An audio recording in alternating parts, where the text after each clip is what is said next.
are fortunate to participate in the largest fundraiser on land, not only in Texas, but in the United States. This is the Mecca.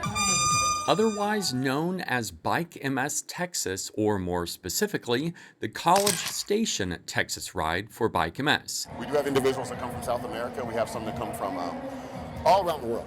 Attracting cyclists like yours truly to take the trek to the Lone Star State to participate because our local Ozarks ride no longer exists. I'm from Springfield, Missouri. I'm born and raised. We went down to Houston, Texas this year for the ride. Ozarks ride's kind of been declining the last few years, and they kind of made an executive decision that they were going to indefinitely end that ride. So this ride has kind of become our Ozarks ride. Bike MS typically spans more than 150 miles over the course of 2 days, in which riders are required to raise money for MS research. My involvement started back in 2012.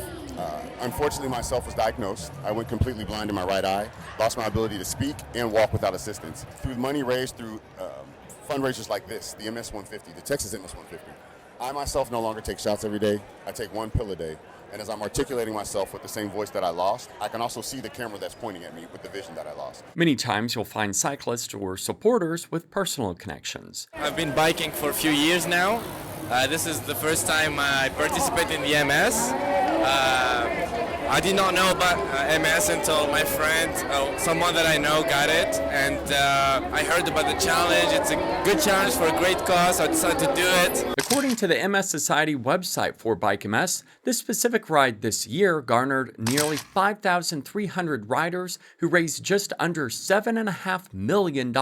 People, battling MS, they're fighting every single day, trying to just live, and we just wanted to do our part. So of course, we had to represent. Getting ready to roll out. Starting in Houston. Saturday, the ride was very rough.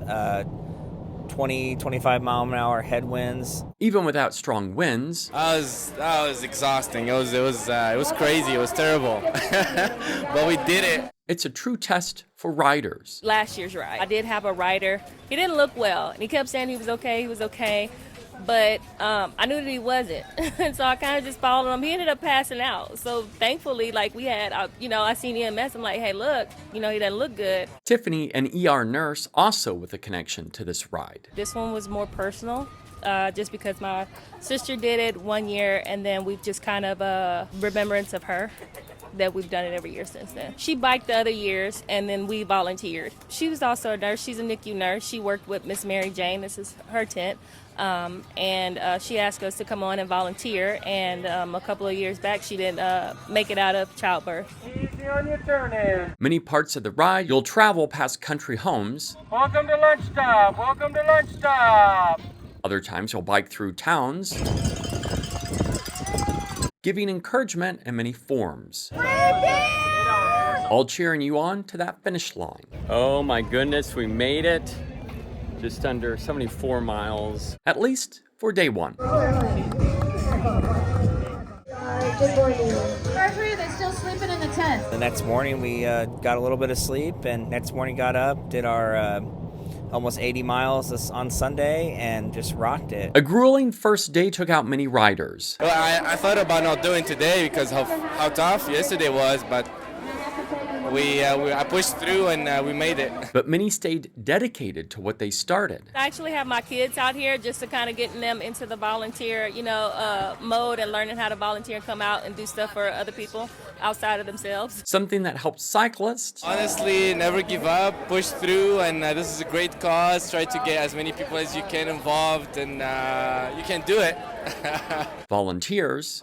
We're talking about getting several different counties along 2-day routes when it comes to law enforcement, EMC, everything associated with that. Everybody has to work lockstep in unison in order for it to function in the right capacity and the way to ensure that everybody has a great ride. I think what the general public sometimes doesn't understand is that all of the work and detail associated with making this ride a success, it requires a lot of teamwork and a lot of volunteer help. To know that I was able to help somebody and know that he was just that appreciative and he was okay. It helps. Fueling them to pedal through the pain. It's very inspiring, and it's very cool when you get to the end and you get to see the people that you're helping that are living with MS every single day, and the struggles that they go through. It makes you very emotional when you finish. To help another, live with less pain. I don't have the words or the adjective to describe the positive emotions that come over your body. And I don't want to get emotional because it happens, but seeing everybody out here working, you know, it's a beautiful thing.